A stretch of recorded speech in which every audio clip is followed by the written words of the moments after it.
this regatta course is notorious for being unreliable in the sense that we're never really sure. That's right. 1 kilometer of water to go through, and we got a clean start here in this junior men's C15 1,000 meter. Burloak, Masqua, Ottawa, Balmy Beach, and Trois Rivières with Mississauga and Jack Tuddy in that boat in lane number 7. Yeah, and as we've been talking about before in the War Canoes, one of the easier ways for you to be able to tell what the team is that's coming down the course is all the War Canoes themselves look the same, but to keep a look at those paddles, as you can see, Balmy Beach with the bright blue paddles, Mississauga with the white paddles, Burloak's classic for having the green ones, and Ottawa River usually got some orange, in which they do sitting over there in lane 4 right now. At this point, looks like Masqua with a slight lead in this race in lane 3, as they have 250 meters down of this 1,000 meter. Yeah, and you have to know, Stan, that a lot of these athletes will probably be competing in just a little bit in the black as well. It is a junior race. It's a junior men's race. So they're going to be going all out for this one, then have to turn around and get ready to go all out again to go for one of the most coveted trophies at the national championship. So, I mean, these are athletes, though. They're not going to save any energy for one race just because they have a full race card, which is really something you can admire with national level competing athletes. You know, they always have full race cards. They're used to full days, and, you know, their bodies are used to it by now. So you'll always see them going 100% in every race, even if they have 5 lined up in a day. Right now, it looks like lane 7, that's Mississauga. That is right. Things still pretty tight in this race with 90 paddlers on the water flying down the Welland International Flatwater Center.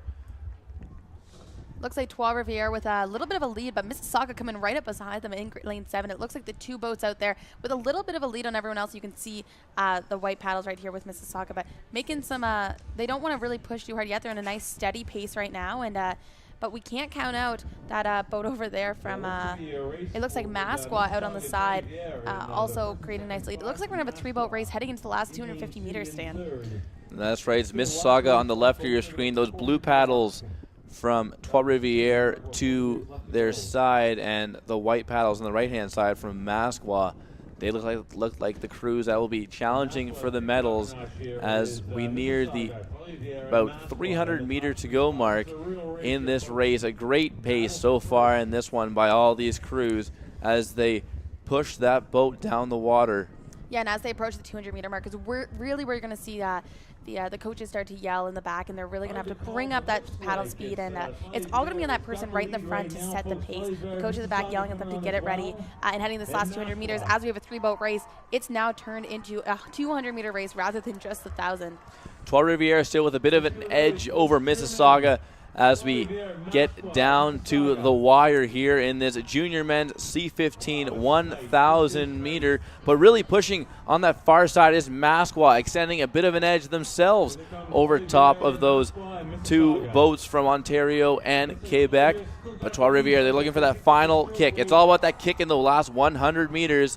Mississauga getting stuck in Trois Rivières' wake a little bit here. Masqua still with a bit of an edge. Does Trois Rivières have enough real estate and enough gas left to take over that crew from Masqua? It could get interesting here at the end. Masqua coming in ahead, but it's a great push here by Trois Rivières, and I think they got them at the line with like 3 meters left. My gosh, and based on that reaction by Masqua's captain, Jacob Genot, he knows that his crew did not get across that line first. Yeah, Stan, let's take a look here at the instant replay. An incredible push here by Trois Rivières, and yeah, they've got it. The tip of that the blue tip of that boat did, in fact, from what it looks like here, unofficially, of course, cross the finish line before Masqua. You can see the restoration there, a great push in the finish there. Everyone absolutely exhausted, and a great finish, a strong finish still by Mississauga, who will be coming in on the bronze medal position. We did see, though, they had a little trouble steering. They almost went out of their lane going into Trois Rivières' lane, getting washed out, as you said,